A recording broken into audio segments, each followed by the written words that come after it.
How is it going? I do apologize for any informalities because this is my first video. You have clicked on this video to figure out how to make the right choice. And I've composed a few elements and ideas and beliefs of my own and of a supreme being that can help you know what exactly is the right choice, because sometimes it doesn't always pop off the page, you know? After doing much research, no matter what choice you are trying to make, business or morale, it can help to ask someone for a different perspective.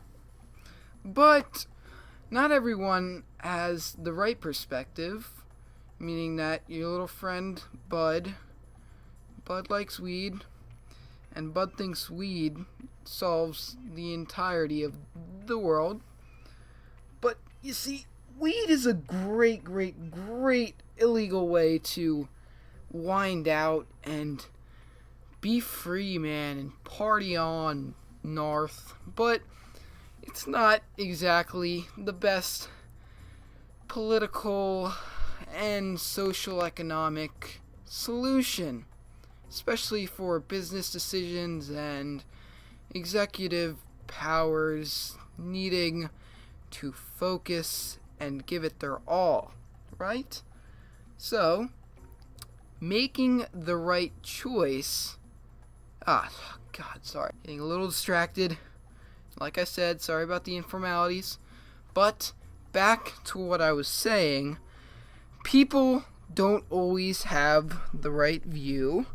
So it may be time to look to a higher power, also known as God. I know you're a spectacle little bugger, because you may not have clicked on this video to hear about the man Jesus himself, but I was in your place at one point. I was a heathen. No, not demoralizing you. I respect your beliefs fully, but I just ask you to consider this, that as a person of morality and complete ignorance, that is kind of the way that we are created, I would ask you to give a supreme being a thought. God a thought. Because if you really believe that there is no supreme being, there really is no hope for you, and there is really no downside to giving God a chance like I did, and really kind of having a little bit of an eye-opener. Because I know you think that it might change you for the worse, but it really has made all the difference. Sorry. Getting off track again. But back to wisdom. Okay, if you really want to know what the right choice might be, it might be time to vent something or a small prayer to the man Jesus, as I said earlier. Because he kind of looks down and he sees everything as absolute perfect. He doesn't see any corrupt views. He has the perfect view. And this is called wisdom, well, in the human sense, because as a person we should pray for wisdom, because wisdom is the uncorrupt view of decisions. Because the right choice isn't always prevalent in the question. Like, think of a math question. Like, you actually have to do some problem solving before you get to the answer. The problem solving in this case depends on how smart you are, like in math, and depends on how wise you are. So the more wise you are, the quicker the right decision or right choice will pop out off the page for you. And also another thing might be that you know what the right choice is, but you don't have the willpower or don't want to sacrifice a relationship or something else 2, lose, sacrifice a relationship, money, friendship, or something of that nature for the right choice. Because maybe your friend likes to cheat and you feel bad about cheating off the test because you got a nice little old lady teacher who's making your morale feel quite down. So you feel it might be time to admit what you've been doing to the teacher as wrong. But you might lose that friendship if you admit to the teacher what is wrong.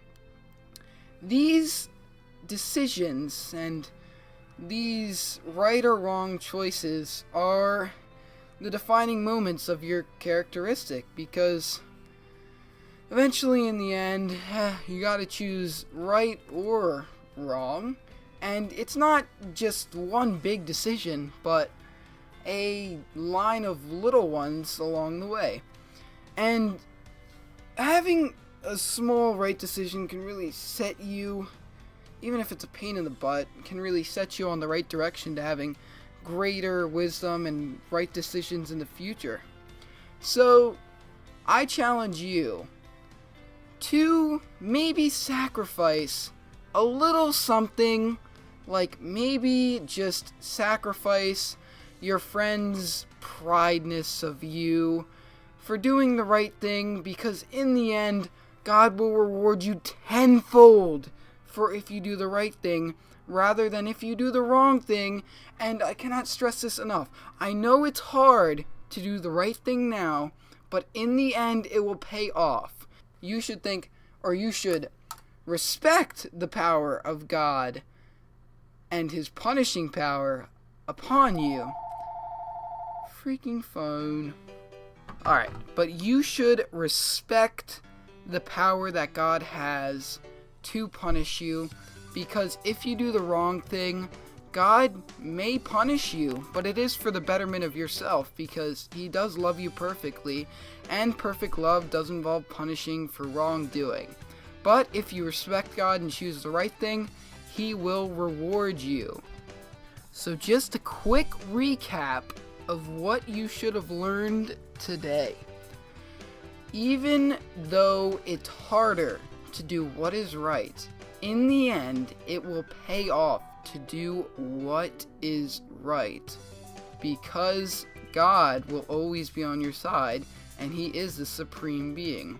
And even if you do not believe in God, I challenge you to say one prayer that with the choice that you're struggling with, so that God can help you overcome it and figure out what choice is the right one, or give you the power to choose the right one, even though the circumstances of choosing the wrong would make you in a better place.